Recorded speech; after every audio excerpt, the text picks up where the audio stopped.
Thanks for taking the time to attend the webinar today. We're really excited to have you here. Before I start, I just wanted to confirm that will be recording this session, so it'll allow us to share the video afterwards with everyone. So let's kick off. The webinar today is about EAT. So we're giving sort of some tips for your business, for your brand within the beauty and wellness industry in terms of what you could be doing to get your consumers to sort of build their confidence in your brand. And we'll take it from there. I'll just go into the introductions to tell you who I am. I am Resh, and I am performance lead at Foundation. I have been part of the company now for over 7 years, and my role is all about keeping up with industry insights, trends, and creating partnerships with beauty and wellness brands who want to grow online. I will be talking about the EAT audit that we've carried out for over 20 of the popular beauty and wellness brands in the industry and their results as well, which is quite interesting. We also have Phil, and he is our head of creative. Hi, Phil. Hello. He has worked with and trained brands such as Benefit Cosmetics, Penhaligon's, and Wayne Goss. Today, he'll be talking through the principles of EAT itself and why that matters to beauty brands and how to get ahead of what competitors are doing as well. So that is essentially what I've just mentioned in the agenda. So I'll start off sort of with the webinar now. We will end with summary and questions. So feel free at any point to type in questions in the chat box. And Kieran, our marketing manager, who's also on the call, he'll be collating these for the end of the webinar, and then we can go through them at the end. So I'll go into sort of a bit about Foundation, because some of you are new to us and some are not. Foundation is a digital performance marketing agency, and we specialize in performance marketing. So SEO, content, PR, we've got social media and paid as well. So being a part of the Liberty Marketing Group, we have over 15 years of experience as an agency. So we're very passionate in what we do, and we bring this to every project that we work on. So we've actually worked with many brands, as you can see on the side there. So these sort of vary across most parts of the beauty and the wellness world. And that means that we actually have a unique insight in terms of how these markets work. So what we decided to do from Liberty was to set up a foundation agency a few years ago to actually cater to these brands specifically. So bring the knowledge into like sort of one place. So that's us, basically. So that's the intro's done. I'll hand over to Phil, and he will start us off. Amazing. Thank you very much, Resh. Good morning, everyone. So my little section here is talking all about EAT, what it is, why it's important to Google, and by extension, why that's important to beauty brands today. But first off, I think just before we kind of go into EAT and kind of why Google finds it important, I think it's really good to kind of preface this with kind of why SEO is important to beauty brands. So these two graphs here, using an audience profiling platform we use called Global Web Index, we basically built an audience of beauty buyers, beauty lovers in the UK, and we basically asked them, what do you use to find out more about products and brands? And how is it that you discover beauty brands? Where do you go? What do you do? All these sorts of things. And as you can kind of see here on the left, like search engines are the most important thing that people, or the primary way that people go to find out more about products and brands. So if someone's heard about a product or brand already, like more people will search it than anything else. So clearly, like, still really, really, really big business, even in the age of TikTok and everything else. On the right as well, how you discover beauty brands in the first place. So even like kind of working out which different beauty brands are, that sort of thing. Search engines second only to word of mouth in kind of how people discover those brands in the first place. So if you have a beauty brand, and if you're looking for more people to discover your beauty brand, and you want more people to discover the benefits of your beauty brand and everything you're doing and your products and all of that goodness, search engines, and Google in particular, are still an absolutely fundamental thing to pay attention to. And that leads us to EAT. So obviously we've just kind of mentioned how important Google and search engines are, and that's definitely the case. But the last few years have been a rocky one for Google. And back in 2018, Google noticed that something quite serious was happening in its industry in the way that people were using its search engines, its product. Essentially, it had a trust problem. Google noticed from kind of market research and the data it has that a lot of people were searching quite serious things to do with their money or their health or their well-being, really serious searches. And they found out that for a lot of these searches, not always were very reputable sources kind of coming up top of search results on page one. Yeah, and it noticed that some people were going to other rivals kind of for those more serious searches. So they realized something had to be done. They launched an update to the way they were doing things, an update to how they rank content. The update was called EAT. It was called EAT because it would prioritize content and websites which conveyed expertise, authority, and trust. I'll kind of go into a bit more detail later on in kind of what specifically they do. But yeah, everything that this kind of update was around was, does your brand convey expertise, authority, and trust? And when this kind of new way of doing things was launched by Google, beauty websites in particular were affected more than most. So this little graph here kind of shows the variety of different verticals that were affected by this new way of doing things from Google. So you see health websites in blue, e-commerce websites in red. Beauty probably kind of straddles those two a little bit. So we saw a lot of beauty brands getting affected by this who weren't conveying the necessary amounts of expertise, authority, and trust. This little snippet from Google up the top that's basically saying, if you're not creating pages with a real purpose, with an attempt to help people, or if you're creating pages that are spreading hate, causing harm, spreading misinformation, they are going to get ranked lower. They're going to receive the lowest rating. Yeah, so from Google's perspective, any web page that lacks that EAT is a low quality page. If you have a beauty brand that you want to rank well and stay there, you've got to show that your pages give that trustworthiness and essentially show that you're not going to be negatively impacting people's health, happiness, even wealth, these sorts of things.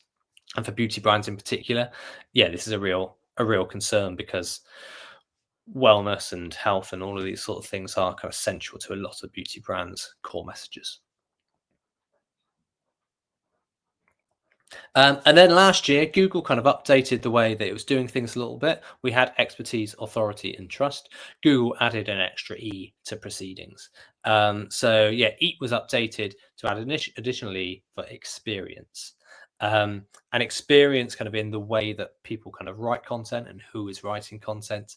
Google really wanted in the content that people were creating for people to be conveying really specific personal experience of products. And obviously this is something that's really, really relevant for the beauty industry, where there's a lot of kind of user reviews and kind of personal reviews, and no beauty product quite suits the same person in exactly the same way, and these sorts of things. So within the beauty industry, conveying that experience is really, really important.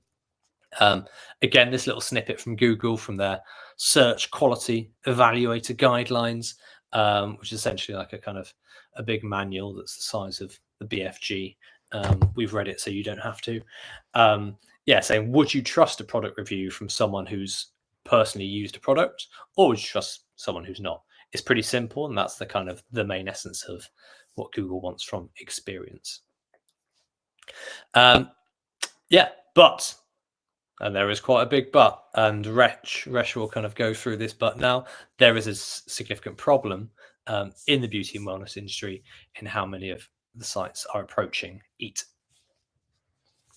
Thank you, Phil.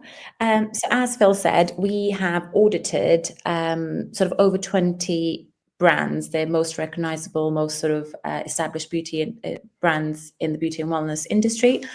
They then were sort of given a score as well, comparing them to the EAT principles that we'll go through in more detail later on.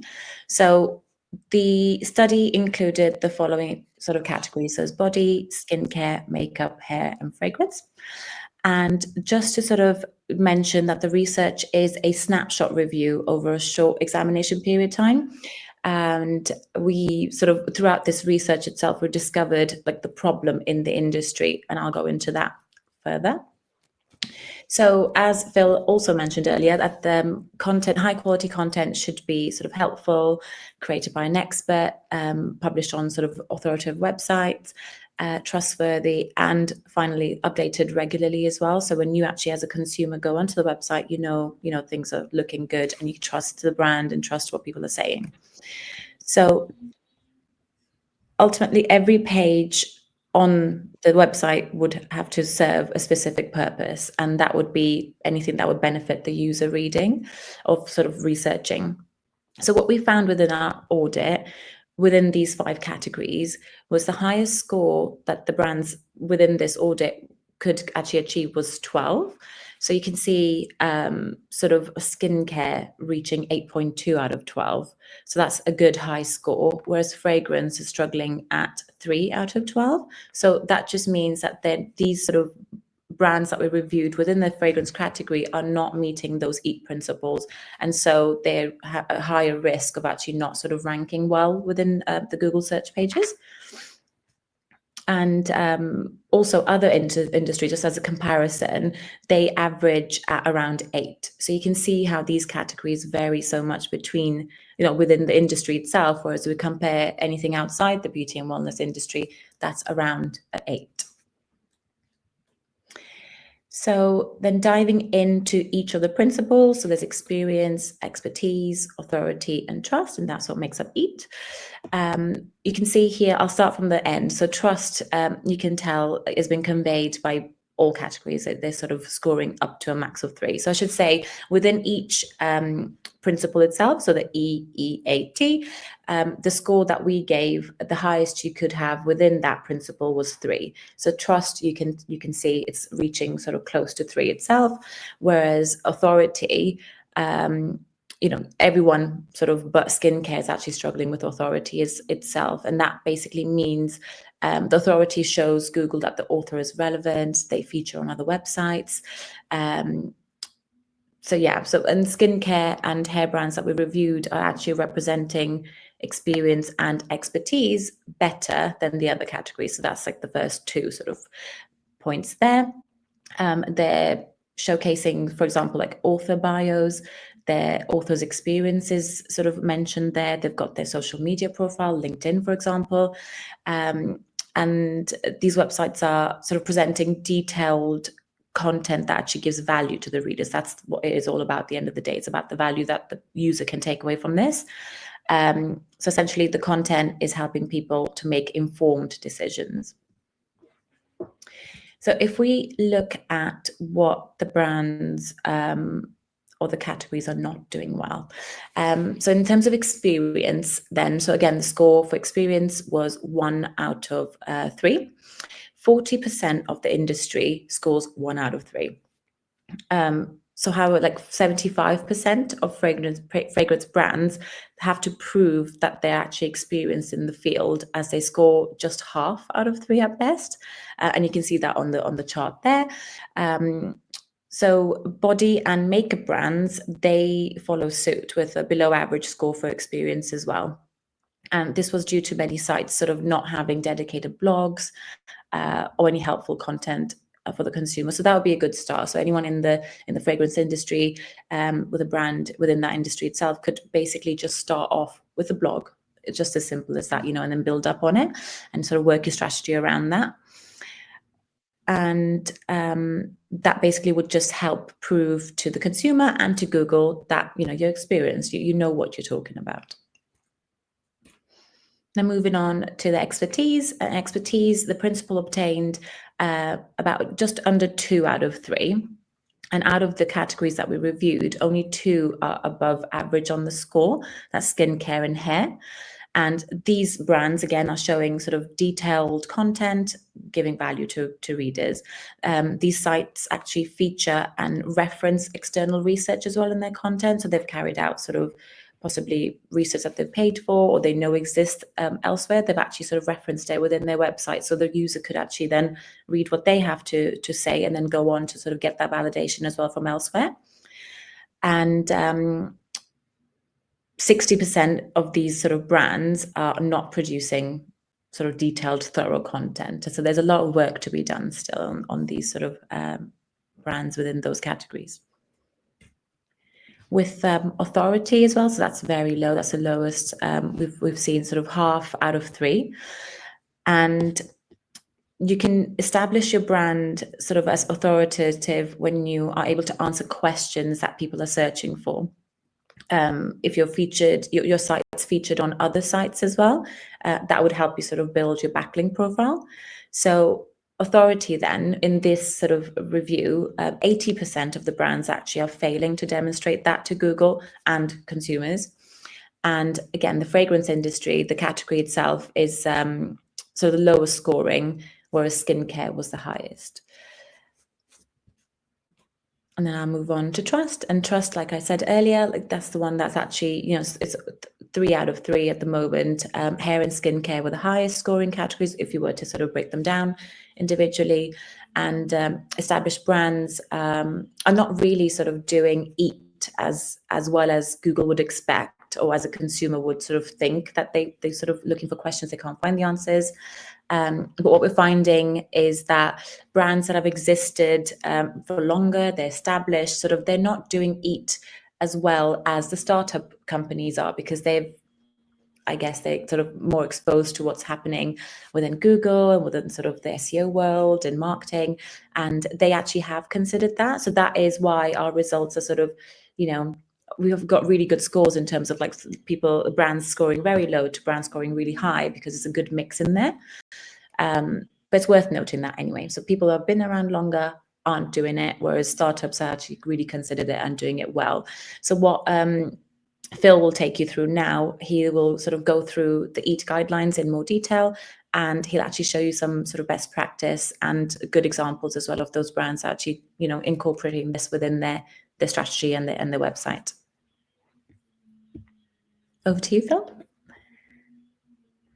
Thank you very much, Resh. He says, unmuting himself. Thanks for that. That's really interesting, kind of how it varies across industries and that sort of thing. Amazing. Okay, yeah, this section all about kind of, okay, we've seen how kind of why Google wanted EAT. We can see that a lot of brands, particularly beauty brands, still aren't there when it comes to kind of content best practice from an EAT perspective. So this section is all about what you can do. And yeah, what the tools available to you, essentially. We like to see EAT as an upside down pyramid, essentially, starting with the trust side of things. So yeah, conveying EAT is all about conveying experience, expertise, authority, and trust with everything that you're doing at your beauty brand.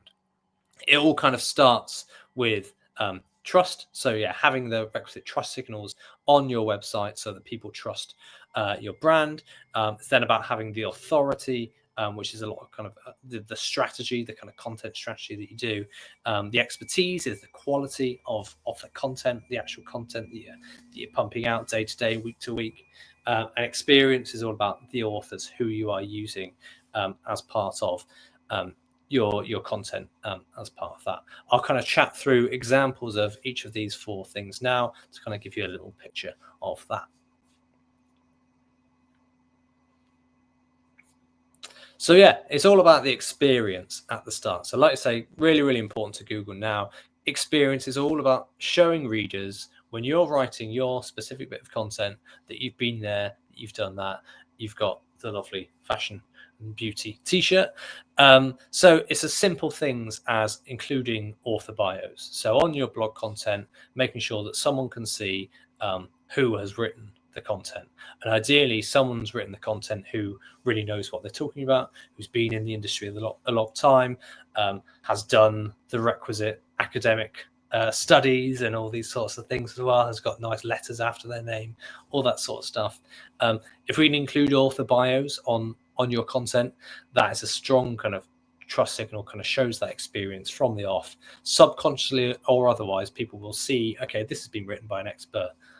I'm gonna presume this is a good bit of content.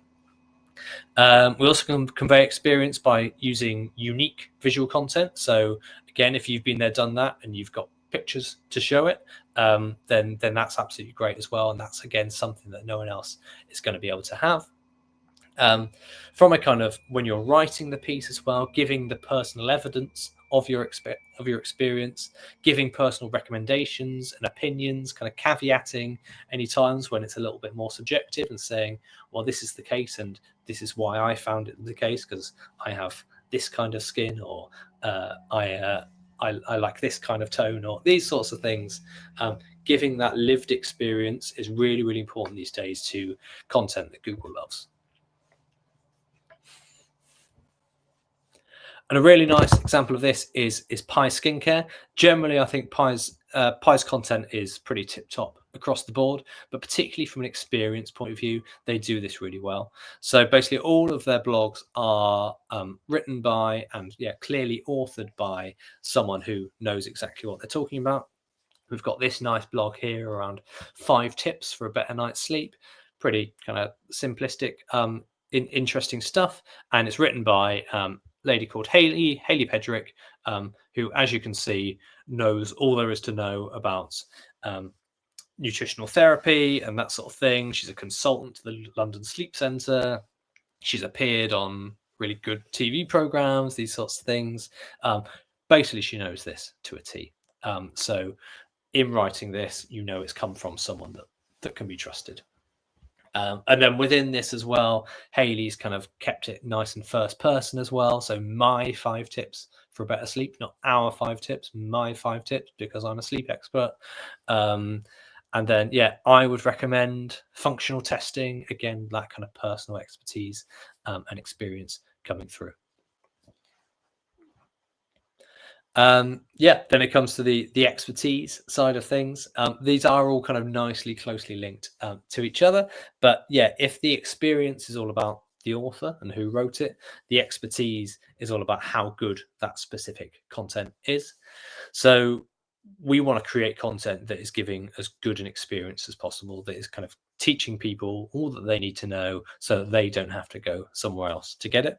So that just means, your content's super detailed, super thorough, really shows that evidence of the expertise.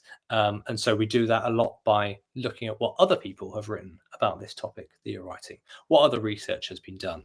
How can we link to that? How can we feature that?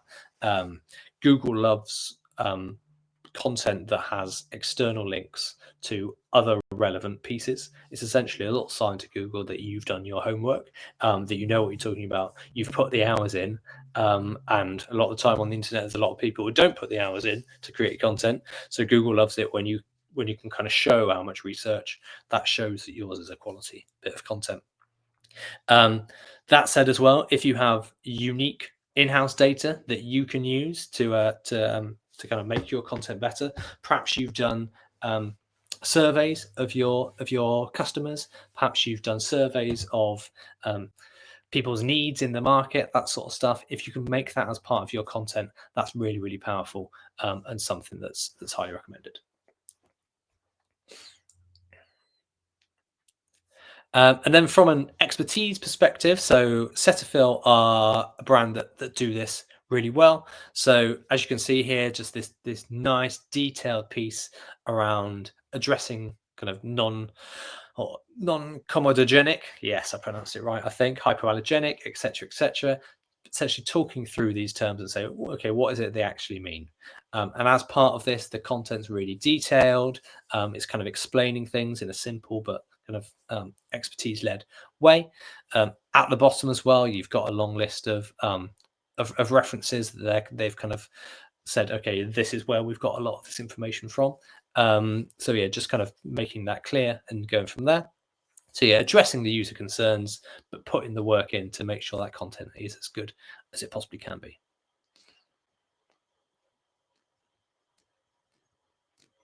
Awesome. And then if experience is about the author, if expertise is about the quality of the content, the authority is about your bigger strategy around your content from an on-site perspective, but also who is talking about your brand off-site as well. So from an on-site perspective, again, it's kind of using those authors, ideally having people who've got strong social followings who can get other people to look at their content from other means across the internet, that sort of thing. There's lots of clever things that you can do from a technical perspective around schema. Schema is essentially putting code into pages that says to Google, this is what this blog is about. It's made to be a lot more complicated than it actually is. But yeah, it's a really good way of kind of showing Google this is something we're authoritative in. And then also topical authority is something that's really important too. So that is basically making sure that you're not just kind of writing one blog about the products that you do or one blog around the problem that your product solves. It's thinking, okay, here's that one blog. What else could we talk about that problem or that user desire or the specifics in our products? And making sure that basically by creating a lot of content around around similar topics but kind of while being different, you're kind of showing to Google, yeah, we know this broader industry inside out. And then from an offsite perspective as well, so making sure that your authors and people within your business and just your brand as well are getting mentioned on other websites. Google absolutely loves it when one website links to your website. That makes your website a lot more trustworthy as a result, and particularly if it's a big website that is really used by people in your industry, your customers, that's even better. So like that's kind of the authority thing, making sure you've got a strategy that is driving links to your content, but also is kind of showing with all the content that you have that you know that topic inside out. Beauty Pie, really nice example of this. So yeah, they've got loads and loads of content out there. So this related content down the bottom of one of their pieces basically just shows the different kind of content ideas they've written about, which are all really helpful, really high quality content, all kind of high kind of conveying that expertise we talked about earlier. So supporting skin in the menopause, treating textured skin, how to care for winter skin. Again, Google will just kind of see these slightly different topics around that broader topic and say, okay, yeah, this is a brand that is really trying to say all it can about skin and problems and all these sorts of things. You've got a really nice example of one of their bits of content here, how to clean your skincare and makeup tools. And what's really good about this is they've supported this with their own research. So they've gone out there, they've done a study, they found that 1 in 6 skincare users have never washed their beauty brushes and that sort of thing, which is pretty crazy. So yeah, they've kind of done their own research, and that research they've obviously pushed out to press as well. And they've had some websites like The Sun linking back to the site. And again, that just makes Google trust their website a little bit more, conveys that authority, so that every time a person is searching something around Beauty Pie, something around the products that Beauty Pie sell, they are now more likely to be near the top of Google for those searches. And then trust underpins everything. So again, we saw earlier in Resh's excellent research that trust is something that basically is done more consistently across all the verticals, all the beauty verticals, which is great. And I think that's because a lot of it is kind of a bit more, it's a bit less technical, I guess. It's kind of more just about that kind of, okay, what would I trust as a user and that sort of thing. So it's having things like case studies, having things like testimonials, pictures of real people on your website, so people can be aware kind of who they're buying from and kind of what your stance is on particular issues and your values and all that sort of stuff. It's also about just having journeys that are really satisfying, that kind of are giving people what they want when they're searching for things and going from there. And yeah, lots of brands that I could have picked out for this, particularly like Fable and Main. They really kind of put their story front and center of their brand, the fact that they're a family business, the fact that the grandmother of one of them was a kind of key part of their story and their product and that sort of thing. So it really just kind of conveys that trust from the off. They also do really well at kind of showing the positive reviews that people have said about the products. Down here, you've got a social reel as well of kind of people using their products on their social channel, and kind of that helps from that perspective too. So yeah, really nice example of kind of how you can convey trust, just making sure your story, your brand story, is out there, and kind of the people that work on your products day to day. Amazing. Yeah, so here's this slide again. If you are going to screenshot one slide today, I'm a bit biased, but I'd say this is the one to screenshot. All about your authors, providing the experience, your content showing the expertise, your strategy proving your authority in your industry, and your website showing the trust that you need to show to both search engines and to users. So yeah, in summary, we saw right at the start, Google is all about trust. Google wants a brand that they can trust, but also so absolutely to users as well. So like what Google's asking for is not wildly beyond the realms of possibility. Like Google and users want the same thing, trustworthy experiences. Like Rash said earlier, very few brands are doing it all well, which is really interesting. And that presents a huge opportunity as well. So there are always ways to kind of get ahead a little bit more within your specific beauty vertical. And like, yeah, this report has shown that there are those opportunities. Succeeding online is all about making sure that your experts are front and center of your content and your strategy. So yeah, do think about who you have in-house, who you work with, who you collaborate with, that can be kind of used as part of your content. AI is obviously the kind of the elephant in the room here, and so that's something that in this kind of new AI age, that you have to kind of make front and center even more, making sure that yes, it may have been used across certain steps of the process, but you absolutely need that human guiding the content every step of the way, and having that human face, particularly at the end as well.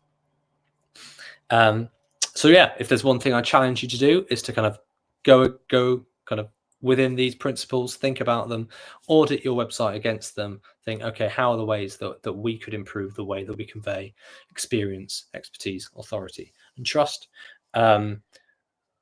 That said, we'd be happy to do that for you as well. So yeah, if you want to know how your brand did in our study, if you want to know kind of how your competitors did, where the opportunities are in your specific niche, and yeah, where the opportunities really can be, then we'll be only too happy to chat that through with you.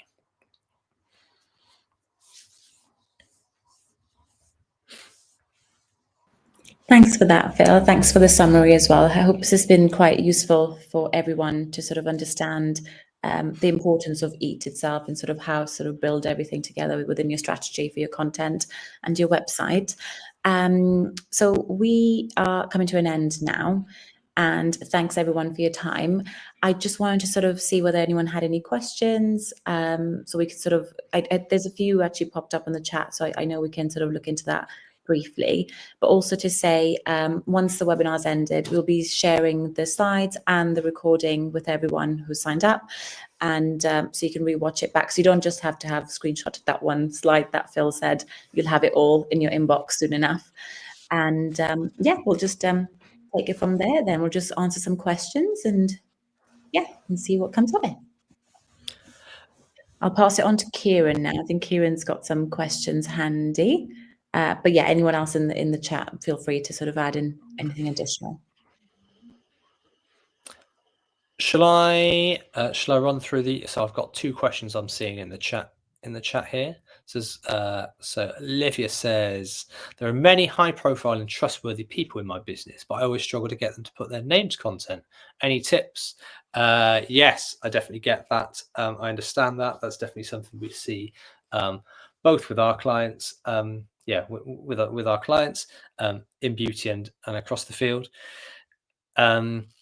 And I think when you're kind of trying to persuade people, trying to make kind of people part of your strategy, a really good thing to think of is going, what is it that that binds us both. Like, what is important to this person that is also important to me, and whoever it is in the business, they will probably be focused on the money. They'll be focused on the growth of the company.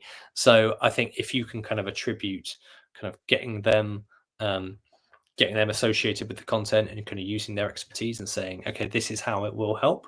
These are the things that we can do if you are helping me do this. This is the impact of SEO.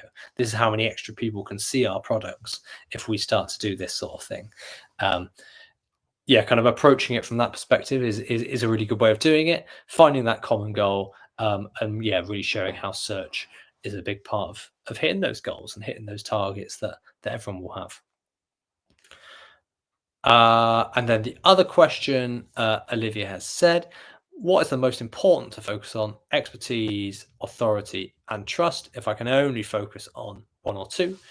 That's a good question. It's a question we get relatively frequently as well. I think we saw from the kind of the pyramid that it's all underpinned by trust. Like, people inherently need a website they can trust, otherwise they're not gonna spend money there at all. So that's kind of a fundamental thing. But also, as we saw in Resh's research, that's a relatively fundamental thing that a lot of people are getting right anyway. So I would definitely say that should be the first port of call. But then thereafter, and you probably will be doing that relatively well already, thereafter kind of picking where else you could be improving. Completely depends on you, kind of where you are as a brand, and it completely depends on your industry as well. So where your competitors are, where they're struggling with, what they're not conveying particularly well.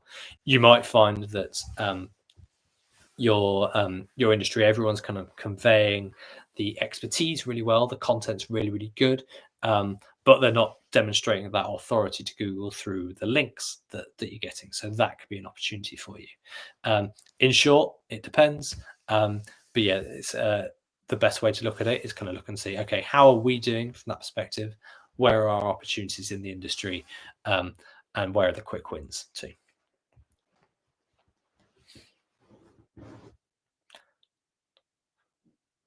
I hope that answers your question, Olivia.